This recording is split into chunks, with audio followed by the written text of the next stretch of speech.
Este é o programa Mídia e Marketing do UOL, com entrevistas sobre comunicação, publicidade, marketing e negócios. Olá, sejam bem-vindas e sejam bem-vindos ao meu, ao seu, ao nosso Mídia e Marketing, mais um episódio da nossa longa jornada desde setembro de 2019 no ar.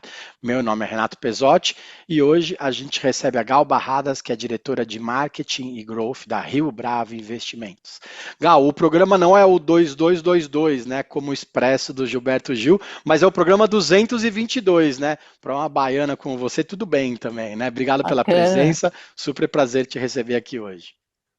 Prazer é meu, Pesote. Parabéns aí por todas essas edições, hein? Muito legal. É um Estamos... formato que eu adoro, o podcast, então, acho ótimo. Queria que você contasse um pouco da Rio Bravo, né? Queria que você falasse qual que é o grande foco da companhia hoje, com quantos clientes que vocês trabalham diretamente no dia a dia da empresa.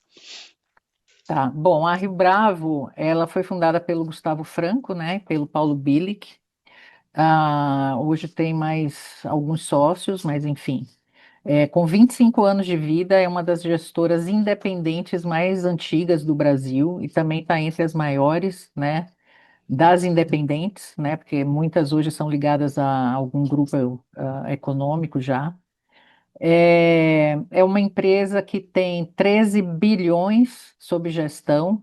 A maior parte desse montante são fundos imobiliários, que é por onde a empresa mais se destacou, né, nos últimos anos. No último ano, nos últimos 2 anos, a área de crédito também tem se destacado bastante. Na verdade, a gente tem uma diversidade de produtos que atende vários tipos, né, de ativos aí para o mercado. Mas o destaque é sim para os fundos imobiliários. Tem um dado que eu adoro divulgar, que é o fato de que a Rio Bravo é uma gestora que tem 58% de mulheres em cargo de C-level e diretoria. Não sei se existe outra no mercado com esse número, acho difícil. Mas, enfim, isso faz parte da cultura da empresa, né? Quem tem diversidade amplia a visão de riscos e oportunidades, então eu acho isso uma coisa assim fantástica, porque é um mundo totalmente dominado assim pelo universo masculino. Então, quando você chega lá, você sente que a empresa tem um clima organizacional diferente.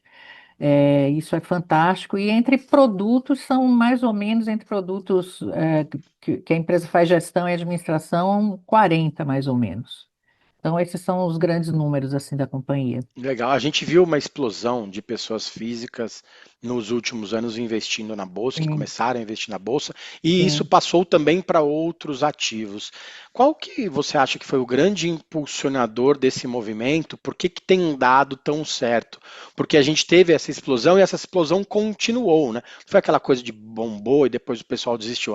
Isso continua ativo. O que que você acha que foi o grande momento que as pessoas resolveram aprender a investir também nos últimos anos? Então, é um tema ainda um pouco difícil, né, para o brasileiro. Se você pegar os números, teve um crescimento realmente muito grande, mas a gente está experimentando um platô no número de investidores no Brasil. Isso está no último relatório da Ambima. 37% das pessoas declaram-se investidoras, né? E esse é o mesmo número desde 2023. Esperamos que no fechamento de 2025 ele esteja maior. Mas 2023, 2024 foi o mesmo percentual. Mas se você pega, por exemplo, dados da Bolsa de Valores, o crescimento nos últimos 5 anos em renda variável, esse sim cresceu bastante e entre as mulheres cresceu muito. Houve um aumento de 658% de mulheres investindo em renda variável nos últimos 5 anos. Isso é fantástico. Eu atribuo isso, sobretudo, ao acesso à informação e a facilidade que é hoje investir. Antigamente era uma coisa muito distante, muito complicada, embora ainda haja uma linguagem não tão simples de ser entendida, né, pela pessoa comum. Mas o acesso à informação é muito grande e existem conteúdos muito bons, né, gratuitos na internet, inclusive. Então, eu acho que as pessoas começaram, até mesmo pelo fato da poupança, que sempre foi o grande produto das famílias, né, o grande produto de investimento das famílias. Quem acompanha sabe que a poupança não chega lá, ela nem chega a cobrir, a inflação. Então, eu acho que o acesso à informação, o acesso às plataformas, a maneira como você consegue facilmente chegar aos mais diversos tipos de ativo hoje, com certeza foi o que impulsionou isso. Então, a digitalização, tanto para informação como para plataformas. Legal. A Tassiana Lopes, que é VP da Mastercard, no programa passado, também destacou, né, que as fintechs ajudaram muito as bandeiras de cartões de crédito, porque trouxe É, todo mundo para. Ela disse que até o Pix ajudou muito a Mastercard no número de sim, clientes, porque até trouxe tudo para a palma da mão, né? Ninguém mais tem que entrar no sim, computador para acessar o banco, e isso faz com é que a gente verdade. consiga brincar um pouco mais, né? Isso também ajudou as gestoras como a Rio Bravo e outras também, né? Trouxe tudo para a palma da mão e as pessoas leem mais, veem mais vídeos, isso facilitou também esse acesso, né, no dia a dia. É, bastante. Bom, a Rio Bravo é uma gestora, né? Então, a base do negócio dela é o B2B2C. Ela desenvolve os produtos, ela precisa ser distribuída por alguém. Então, corretoras, assessores, bancos, enfim. Então, a gente hoje faz um trabalho de comunicação para falar com as pessoas, né? Seja o investidor pessoa física, que são centenas de milhares, inclusive nós temos muitos deles, né, nos fundos imobiliários, sejam os decisores dos clientes institucionais, que também são pessoas. Então, a gente está fazendo esse trabalho agora de chegar nas pessoas, tanto essas que já são iniciadas, né, já conhecem um pouco do mercado financeiro, mas, sobretudo, prospects que a gente quer trazer para dentro desse mercado, porque existem algumas crenças assim erradas, né? Então, por exemplo, existe uma crença geral de que os produtos excelentes, os ótimos produtos só estão disponíveis para quem tem fortunas. Isso não é verdadeiro. Com R$ 100 as pessoas têm acesso a excelentes produtos de renda, de crédito, enfim. Então, isso é uma coisa que precisa ser desmistificada. Então, quando a gente tem a oportunidade de falar diretamente com pessoas que são decisoras das suas próprias vidas ou das empresas onde elas trabalham, fundações, family offices, etc., a gente tem a oportunidade de mostrar o nosso produto direto, para quem vai consumi-lo, né? Para quem vai investir. E aí sim pode haver um movimento também por parte deles perante esses que são nossos intermediários de entender melhor o nosso produto, de pedir mais o nosso produto. Legal. Você falou dessas pessoas que investem a partir de R$ 100 e também falou de pessoas decisoras que têm milhões, às vezes bilhões de investimento.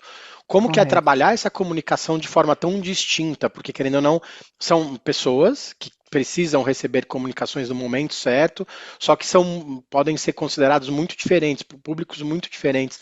Como que também uma gestora mais tradicional como a Rio Bravo tem trabalhado isso, principalmente em relação aos influenciadores e criadores de conteúdo. A Ambima solta frequentemente os relatórios com os criadores de conteúdo mais seguidos, tal. Como que vocês Sim. têm trabalhado isso no laço, né? Porque aí vocês sabem exatamente como que alcança aquele consumidor de uma forma ou de outra. Sim. Como que vocês têm feito, como vocês têm decidido isso também?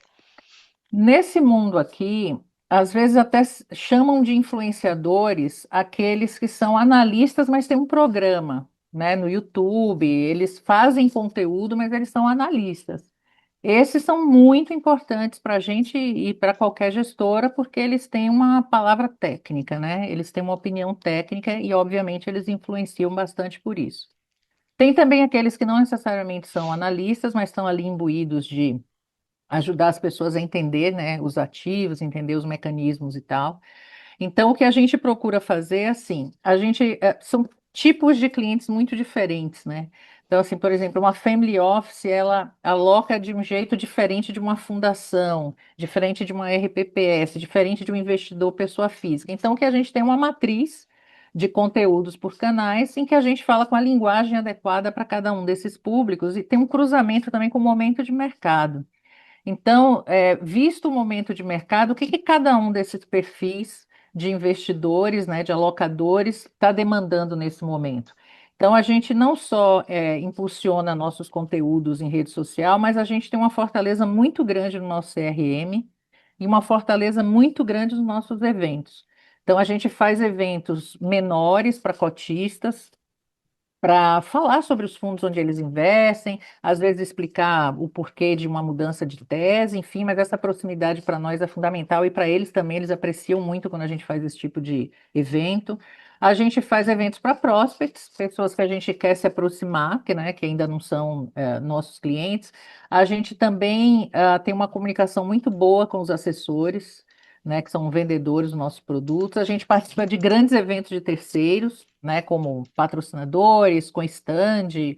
Então, assim, nosso mix de marketing procura cobrir todos esses públicos, porque tanto os grandes players, como corretoras, como associações de classe, todos têm eventos, né? E é importante que a gente esteja presente neles. Então, é um mercado muito baseado em confiança, né? É um mercado de observação, né? E muito baseado em confiança. Então, esses momentos são muito importantes. E a gente faz eventos também para esses analistas, né? Que são influenciadores também, justamente para que a gente possa explicar os produtos e eles possam fazer uma análise melhor. Então, é uma comunicação até intensiva, eu diria, mas baseada nesses três principais pilares. Legal. A gente vê de fora e fala assim, não, uma gestora de investimento talvez não tenha uma equipe de marketing grande, talvez aí às vezes a Gal está mostrando para a gente que é justamente o contrário. Às vezes tem mais investimento do que empresa de varejo que a gente conhece todos os dias. A gente vai para o As intervalo. empresas de varejo investem muito mais que a gente, mas a gente procura investir de uma maneira consistente Às e vezes permanente, isso sim. potência não é nada sem controle, né? Como já diria o slogan Exatamente. antigo da Pirelli. Já a gente volta com a Gal para falar um pouco mais sobre essa fragmentação da atenção do consumidor e sobre dados também, que é uma questão Perfeito. muito importante hoje em dia. Até mais.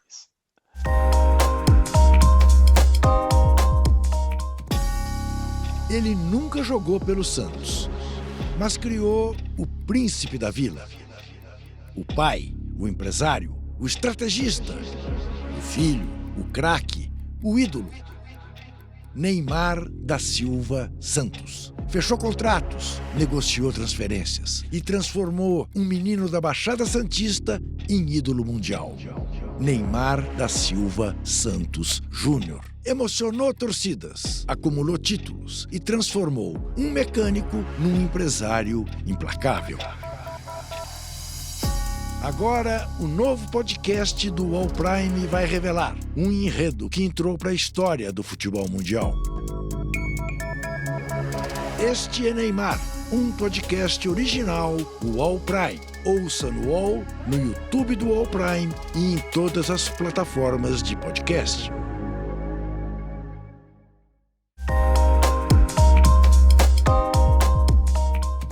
Voltamos. Essa semana a gente recebe a Gal Barradas, que é diretora de Marketing e Growth da Rio Bravo Investimentos. A gente estava falando dessa multifragmentação da atenção das pessoas. Os dados eles são ainda mais importantes para vocês, né? A gente vê muitas empresas focadas em conversão, em last click, mas que deixa a construção de marca às vezes de lado. Queria que você falasse um pouco sobre como fisgar esse consumidor e manter esse consumidor dentro de casa, já que, como a gente disse, tem muita opção hoje, tá tudo na ponta, né, na palma da mão. Como que vocês fisgam o consumidor e deixam ele lá dentro também, com esse monte de informação que a gente recebe no dia a dia? Assim, como eu falei, a maior parte, a maioria esmagadora do nosso negócio é um negócio B2B2C. Esse negócio, esse serviço B2C que a gente lançou recentemente é bem recente mesmo. A gente não cresceu ainda com ele, está num trabalho inicial. Então, vamos falar aqui de um negócio B2B, né, para os alocadores institucionais, e B2B2C, quando a gente precisa chegar nos investidores, pessoa física. Então, o last click, ele não é isso tudo que as pessoas falam. Acabou essa coisa de acreditar no last click, né? Não dá. O last click, a pessoa clicou ali. O que que é um dado, né? O dado, ele é a reação de uma pessoa. Então, se você vendeu mais, é porque você fez mais pessoas reagirem. Se você teve mais like, é porque você fez mais pessoas reagirem à sua comunicação. Então, o last click, ele não existe do acaso, ele existe porque houve todo um trabalho de construção anterior que criou consideração, criou preferência na cabeça das pessoas. Então, a gente trabalha o branding, né, de uma maneira muito mais ampla, todas as vantagens que a Rio Bravo tem como uma empresa sólida, uma empresa respeitada no mercado, uma empresa fundamentalista, com produtos de excelente qualidade, que tem a preocupação de democratizar a investimento, e uma miríade de conteúdos em todos esses canais que eu mencionei há pouco, né, que fazem parte dos nossos canais de comunicação, CRM, eventos e redes sociais, mas a gente também produz muitos relatórios, então a gente tem muito conteúdo de muito boa qualidade. Nós temos também um canal chamado Órbita, e o slogan dele é Assuntos que estão na órbita dos seus investimentos, que faz todo sentido, porque para você ser um bom investidor, você precisa ser um bom observador do mercado, né? Ali também tem muito conteúdo, assim, estratégica do Gustavo Franco, tem comentários dos nossos analistas, tem comentários sobre assuntos em geral. A Rio Bravo tem o primeiro podcast eh, do mercado financeiro, foi o podcast da Rio Bravo. Então, tem a versão videocast, podcast. A gente acabou, inclusive, de fazer um livro que reúne as entrevistas mais importantes dos últimos anos e que acaba contando ali, é o melhor resumo que alguém pode encontrar da história recente no Brasil, numa perspectiva econômica. Então, conteúdo e comunicação são coisas muito importantes para Rio Bravo, justamente porque a gente não acredita no last click e nem poderia se beneficiar dele, uma vez que a gente é B2B ou B2B2C, né? E confiança, Então, né? Não tem jeito. A gente fala, como sem você falou, dúvida, confiança sem nesse dúvida. mercado. É claro que em muitos dos mercados a confiança é número um, né? Sim, Mas sem dúvida. no mercado que vocês atuam, não é nem o número um, né? Vem antes do um, número zero, né? Exatamente, é isso aí. É o dinheiro das pessoas. A gente tem muita responsabilidade, né, sobre isso. O dinheiro dos grandes alocadores é fundamental, né, ter todas as regulações, o fundamentalismo no pensamento, compliance, risco jurídico, tudo funciona assim a pleno vapor no mundo das gestoras. Falando em dinheiro, né? A pessoa tá adorando dizer que vai economizar dinheiro com inteligência artificial. Que hoje é impossível explorar todos os benefícios que a gente tem na tecnologia. Queria que você falasse um pouco o que vocês têm mais usado de moderno nas equipes, no dia a dia. Você falou bastante de conteúdo, a gente fala muito sobre a personalização de entregas, tal, mas para Sim. vocês que talvez isso não seja o grande foco, né, já que são menos consumidores, como você falou, nesse trabalho B2B2C, o que vocês têm usado mais de inteligência artificial que você pode trazer para a gente hoje? Olha, a gente usa bastante tecnologia, viu? Porque, por exemplo, nossa plataforma de CRM, ela tem vários módulos e os módulos são todos integrados. Então, minha intenção é de que todas as áreas se inspirem através dos dados, não só a área de marketing e comunicação, mas, por exemplo, também a área de produtos para poder fazer um acompanhamento, né, dos movimentos desses nossos clientes. A gente procura reunir também semanalmente na reunião comercial. Eu tenho três áreas que respondem para mim, né? Comercial, relações com investidores e marketing e comunicação. Então, essa área chamada Growth, na verdade, não é nem bem uma área, né? Ela é uma disciplina transversal, porque para fazer crescer eu preciso de todo mundo, eu preciso da área de produto, gestão, do RH, enfim. Mas eu tenho essas três áreas disciplinares que respondem para mim. E nas nossas reuniões semanais, a gente reúne também vários outros dados de mercado. Como estão se comportando as outras gestoras, como estão se comportando as corretoras, o mundo dos assessores, as notícias, como eles estão, publicidade, como eles estão se vendendo. Então, a gente consome muito dado lá. E do ponto de vista da inteligência artificial, entra aí também, porque a gente usa bastante o mais básico, eu acho que todo mundo faz, que é fazer ata de reunião, para fazer pesquisas, que às vezes são coisas que a gente levaria uma semana para fazer, a inteligência artificial faz muito rápido fazer esses levantamentos dessas coisas que eu mencionei aqui para você. Agora, uma coisa que é importante falar sobre inteligência artificial é o seguinte: primeiro, que ninguém sabe ainda qual vai ser o impacto disso para o mercado, né? Ninguém tem essa resposta. Mas uma coisa que eu penso é assim: primeiro, a gente precisa abraçar, né? A gente não pode ter medo disso, a gente tem que abraçar e extrair o melhor que a gente puder dessa ferramenta. E veja. Inteligência artificial não faz planejamento. Inteligência artificial não faz estratégia, porque ela é contrafactual. Ela analisa aquilo que já lhe foi mostrado, aquilo que ela já conseguiu ler, que já aconteceu no mundo. E planejamento e estratégia é visão. É você saber fazer uma análise de por que chegamos até aqui, mas colocar isso em perspectiva de acordo com movimentos de mercado. Então, as estratégias, elas dependem fundamentalmente da experiência e do olhar humano, para que elas possam ser bem-sucedidas. E depois a gente vai monitorar, vai reorientar estratégias, etc. E a gente pode usar a inteligência artificial, enfim. Mas eu acho que uma disciplina, né, uma ferramenta que a gente tem que abraçar e extrair o melhor dela. Você falou de ver do lado positivo sempre, né? A gente tem visto muitas pessoas comentarem sobre essa orquestração de ferramentas e de equipes. Agora, você cuida de três áreas. Lógico, tem aquelas pessoas que usam ferramentas de inteligência artificial todos os dias, todos os momentos, e tem aquele pessoal que fala, putz, não sei mexer, não sei como funciona. Só que se um não usar, atrapalha às vezes o trabalho do outro, né? Todo mundo tem que estar muito bem ajeitado, azeitado no dia a dia. Como tem sido? Eu acho que é a pergunta acho que pergunta de US$ 1 milhão hoje para os CMOs, principalmente, para os VPs de tecnologia também. É. Como que orquestra todo mundo para que todo mundo vá para frente? Porque senão a empresa acaba parando, né, em É. alguns gargalos dessas ferramentas como um todo. Cara, certas coisas nunca vão mudar. Por exemplo, as empresas elas precisam ter uma cultura. E essa cultura precisa ser mandatória naquilo que vai endereçar o espaço que essa empresa quer ocupar no mercado. Então, você pensar numa empresa hoje, num mercado super competitivo, onde você já usa muito mais tecnologia até para desenvolvimento de produtos, as pessoas não estarem alinhadas com essas ferramentas, com o uso delas. Então, assim, isso não existe. Então, a empresa precisa estabelecer processos e práticas que façam as pessoas utilizarem, né, cada vez mais as ferramentas, que sejam cobradas por isso, porque isso é bom para a empresa, para a vida das pessoas como profissionais, porque é o daqui para frente, não tem mais como mudar, não vai ter volta para isso. Então, a Rio Bravo também investiu muito em ferramenta nos últimos anos.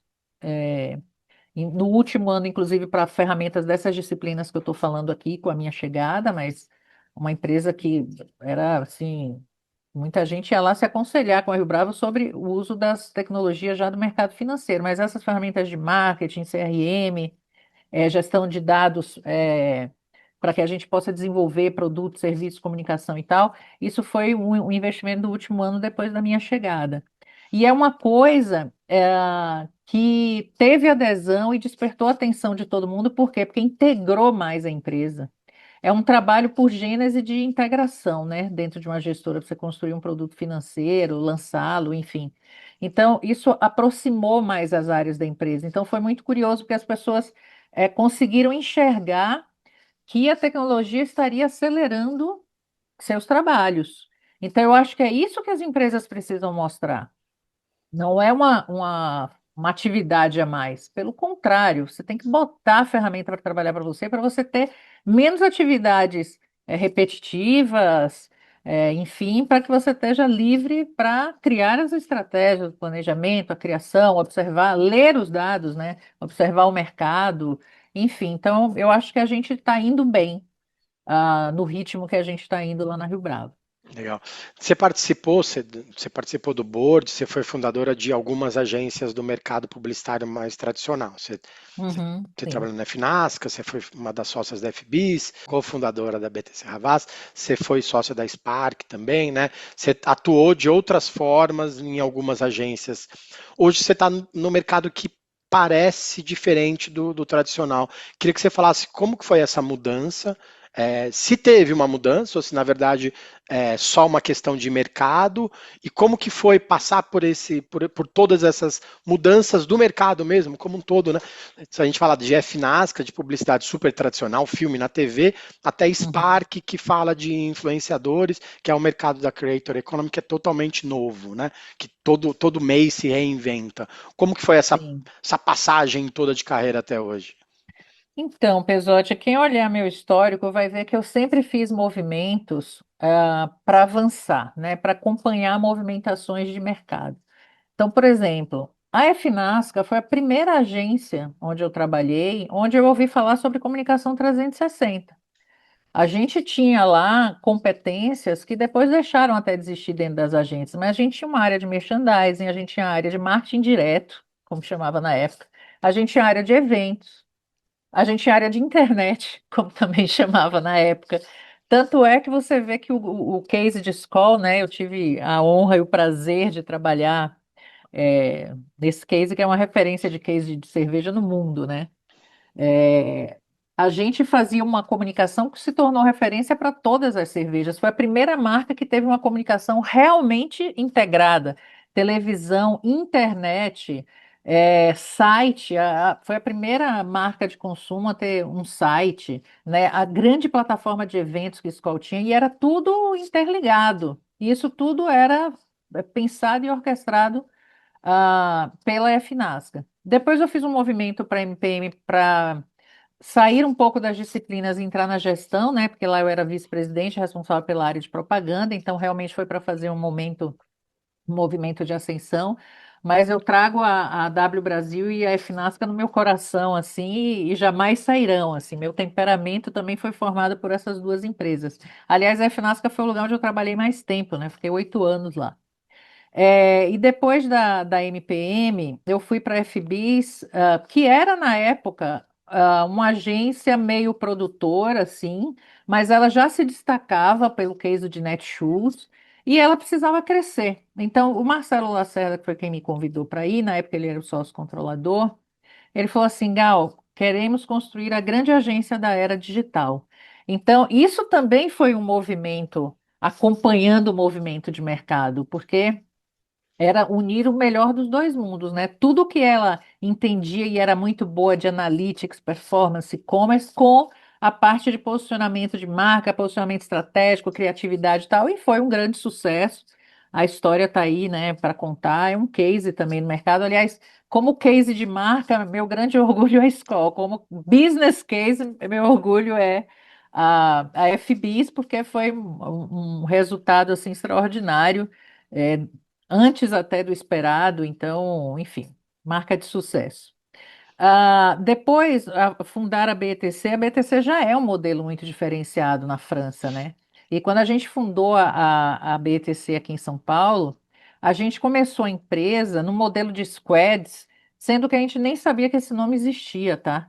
Foi totalmente intuitivo. Então, como a gente era uma empresa nascendo, não tinha grana para contratar grandes estruturas, então a gente foi criando essas squads de seniors para entregar o melhor trabalho possível para clientes brasileiros, não tinha alinhamento de conta. Aconteceu na época coisa que já nem existia mais no mercado, que a gente ganhou duas contas importantes sem concorrência. Isso já não tinha. Então era muito pelo modelo diferenciado, sabe? E quando eu deixei a Havas, né, porque nós fomos ser presidentes do grupo, eu e o depois teve a fusão das agências, foi 2018, que era um momento que estava acontecendo muita coisa na cena das startups no Brasil, tinha muito dinheiro, tanto brasileiro como do exterior, entrando aqui para desenvolvimento de startups. E como eu sempre gostei muito de tecnologia, eu pensei assim, nossa, eu preciso mergulhar nesse mercado aí, porque são empresas de base tecnológica, né, que buscam escala, esse negócio é o futuro, eu preciso entrar nesse mercado. E foi com esse propósito que eu acabei deixando a empresa, porque eu queria conhecer um modelo novo, coisas novas. Fosse para a área de comunicação, fosse para qualquer outra área. E eu acreditava também naquele momento que o fato de eu ter sido CEO, que me dá uma visão sistêmica, me dá também uma visão muito boa do economics e do financeiro, de estruturação de um negócio, mas também meu conhecimento de posicionamento de marca e posicionamento de negócio seria fundamental para empresas desse tipo, porque você não pode começar pela tecnologia, tem que começar pelo posicionamento do negócio. E que vai se traduzir, né, em tudo que ela vai entregar, produto, serviço, precificação, etc., e também na experiência tecnológica que ela vai oferecer. Então, eu acabei investindo em algumas startups, uma delas eu tenho um grande orgulho, assim, que é a Uncover, que é uma tech de ciências de dados, que cresceu exponencialmente, continua crescendo. O Marcelo Lacerda também é sócio dessa empresa. É, e, assim, eu cumpri lindamente assim o meu propósito de compreender esse mundo. Tive muito relacionamento com as venture capital na época, ajudei a desenvolver vários pitches, e justamente porque eu já tinha muitos amigos no mercado financeiro, mas por questões diversas da vida, não tinha nada a ver com o trabalho. Mas minha aproximação com as venture capitals nesse momento acabou me mostrando que eu tinha interesse por esse mercado, assim, Você sabe? nem sabia que tinha, mas tinha, né? As contas que eu atendi mais tempo na minha vida foi conta de cerveja e conta de banco. Banco em todas as empresas que eu trabalhei, eu lidei com alguma conta de banco, ou seguradora, tá? Ambiente financeiro, que é bem diferente de uma gestora de investimento, tá? Mas tá mais ou menos ali, tá no mesmo, na mesma categoria, né? E às vezes as É, pessoas rodam dentro das empresas, né? No mercado sim, financeiro como um todo, e acaba conhecendo outras sim. pessoas, né? Exatamente.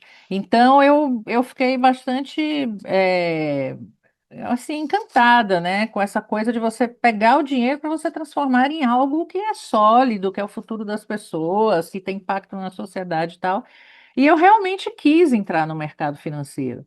E foi um momento pós-pandemia, que eu fiz ainda alguns trabalhos de maneira independente, ou mesmo a minha passagem pela Spark. Mas eu queria muito voltar para um cargo no mercado que eu fazia consultoria, né? E a consultoria ela tem uma certa solidão que não me agrada muito. Eu gosto de gente, eu gosto de Baiana time, eu gosta gosto de de... gente, não tem jeito. Exatamente. Então a solidão da consultoria me cansou um pouco. E aí eu participei de alguns processos até de multinacionais aí, mas acabou que dois amigos que me conhecem há muito tempo souberam dessa vaga na Rio Bravo, que eles estavam procurando alguém de growth para montar essa área lá, e acabaram indicando meu nome e eu, felizmente, estou na Rio Bravo, que é uma empresa que eu gosto muito de trabalhar. Acho uma empresa maravilhosa, assim, um clima organizacional fantástico, pessoas cultas, pessoas apaixonadas, inteligentes, então eu gosto muito de estar lá. Legal. Para terminar, eu queria que você falasse um pouco, acho que lá da primeira pergunta, que tem a ver com o fato de você ser mulher, baiana, que está numa liderança hoje de uma empresa de investimento, de gestão financeira, que é uma coisa que a gente não vê muito, não é muito comum, não é muito usual no mercado. Você apontou o número de 58% Da dos colaboradores liderança. da liderança hoje são mulheres. Também passa por isso levar a educação financeira para as mulheres, né? Porque investimento também é liberdade. A gente sabe que muitas mulheres têm problemas, são sequestradas financeiramente, se a gente pode Sim, falar assim, pelo marido, e dar essa educação também liberta, né? Queria que você falasse sim. também sobre esse desafio, que querendo ou não, lá no fundo, a gente passou por vários temas aqui, você falou de cuidar do dinheiro das pessoas, cuidar do dinheiro das pessoas eu acho que é o mais difícil, né? E também ajudar as pessoas nesse momento também é mais difícil. Como que é esse desafio? Como que vocês têm internalizado também esse desafio para levar mais conteúdo para mais mulheres no dia a dia? Então, esse é um dos públicos-alvo que a gente mais trabalha lá na Rio Bravo. Inclusive, a gente tem uma relação bem estreita com uma comunidade, uma plataforma chamada Women Invest. Vamos participar do Women Invest Summit, já participamos o ano passado. A gente está bem vocacionada assim essa coisa da educação, né? E aí quando é uma comunicação direta é mais fácil. A gente fala também com, por exemplo, outras comunidades, né? Tipo geração Z. Então a gente fala com várias comunidades também, porque essa proximidade é melhor para você fazer capacitação, educação. Então, na verdade, a educação financeira para mulheres, ela deveria começar na infância, né? Como várias outras coisas, né? Ensinar as meninas o poder que elas têm, né? E não se deixar impedir de disputar cargos, disputar salário, jamais abaixar a voz, não se deixar interromper. Todas essas questões que envolvem o mundo feminino, seja no mercado de trabalho, seja nas famílias, na sociedade. Com a educação financeira é a mesma coisa. Deveria começar dentro de casa, deveria se falar sobre isso nas escolas. Eu sinto muitíssimo que nas escolas não tenha esta matéria obrigatória que é a educação financeira. É uma coisa até que eu vou lutar para, né? É um dos próximos movimentos que eu quero fazer. Eventualmente, uma outra empresa particular tem no extracurricular e tal, mas deveria ser uma coisa de currículo, na minha opinião, porque trata-se da sustentabilidade das pessoas, né? Mas, respondendo diretamente sua pergunta, a gente produz muito conteúdo específico para as mulheres. independente da classe social, as mulheres vivem fases de vida mais ou menos parecidas, né? Em relação às que decidem para o mercado de trabalho, a época que vão, o momento em que decidem ter filhos, e aí tem todo o pensamento de longo prazo para o filho, a escola, a faculdade, etc. Tem a coisa do envelhecimento dos pais, que muitas vezes são as mulheres que são as cuidadoras. Então, tem fases de vida mais ou menos parecidas, como falei, independente da classe social, porque a mulher que vive na comunidade, no Brasil hoje são 52% de chefes de família no Brasil, né? Sendo que 15% destes são só as mulheres, que têm a dificuldade até de saber como começar, né? Como eu começo a juntar dinheiro, né?